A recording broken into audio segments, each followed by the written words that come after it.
In a quiet corner of London, there stood a charming house on a peaceful street, home to the Darling family.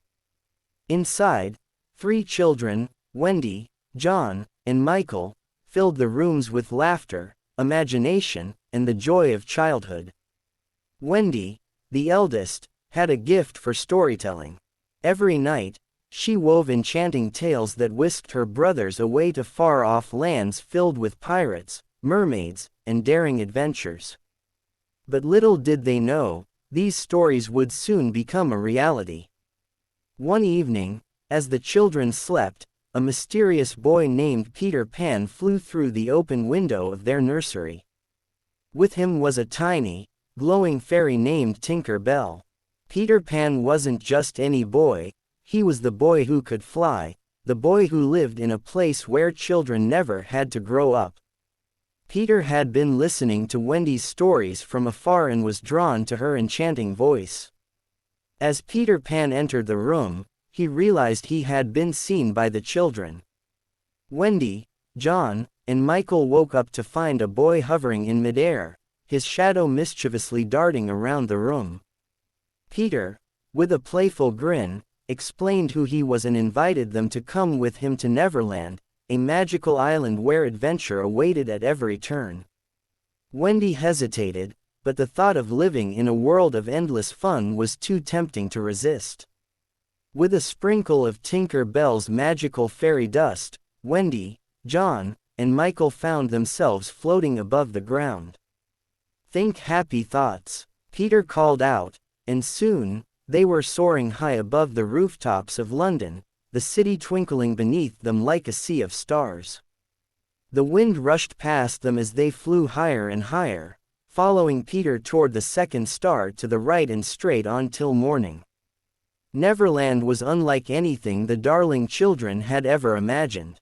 It was a land of vibrant colors and wild landscapes, where the sky was always blue, and the possibilities were endless. There, they met the Lost Boys, a group of spirited children who, like Peter, had chosen to live in Neverland forever. Wendy quickly became like a mother to them, telling stories and caring for them in their hideout beneath the trees. But Neverland was not without its dangers. Among the lush jungles and sparkling lagoons lurked the dreaded Captain Hook, the most feared pirate on the high seas. Hook had a sinister reputation, not just because of his wickedness, but because of the hook that replaced his hand, a hand that Peter Pan had cut off in a previous battle and fed to a hungry crocodile.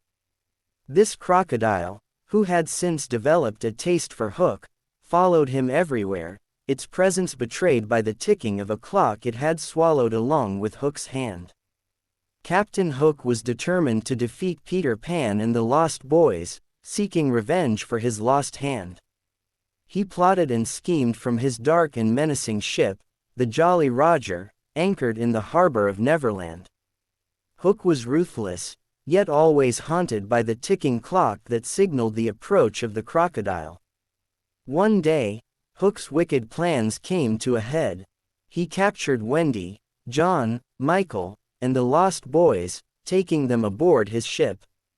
He planned to make them walk the plank, casting them into the cold, unforgiving sea. The children were terrified, but even in their fear, they held onto the hope that Peter would come to their rescue.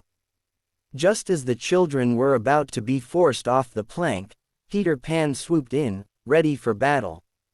With Tinker Bell by his side and the courage of a lion in his heart, Peter engaged Captain Hook in an epic duel. Their swords clashed, the sound echoing across the ship, as the children watched in suspense. Peter's agility and quick thinking kept him one step ahead of Hook, but the pirate captain was cunning and relentless. As the battle raged on, Peter taunted Hook, leading him closer and closer to the edge of the ship. In a final daring move, Peter disarmed Hook, sending his sword flying into the sea. Defeated and humiliated, Hook lost his balance and tumbled overboard, right into the jaws of the waiting crocodile. The ticking clock faded into the distance as Hook was chased away, never to be seen again. With Hook defeated, Peter freed the children and they celebrated their victory with laughter and cheers. But as the excitement faded, Wendy began to realize that she and her brothers could not stay in Neverland forever. They missed their parents and the comfort of home. Despite the adventures, they knew it was time to return to London. Peter, though saddened by the thought of losing his new friends, understood. He promised Wendy that he would never forget her and that he would always listen for her stories, no matter how far away.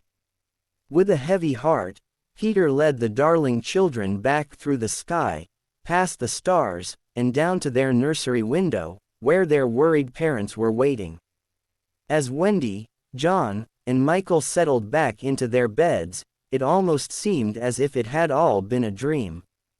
But the magic of Neverland lingered in the air, and they knew that in their hearts, the adventure was real. They had met Peter Pan, the boy who never grew up, and experienced the wonders of a place where dreams come true. And so, as the darling children drifted off to sleep, they knew that somewhere out there, Peter Pan was flying through the night sky, forever young, forever free, and always ready for the next great adventure. If you liked our video, please subscribe and hit like button. Thanks.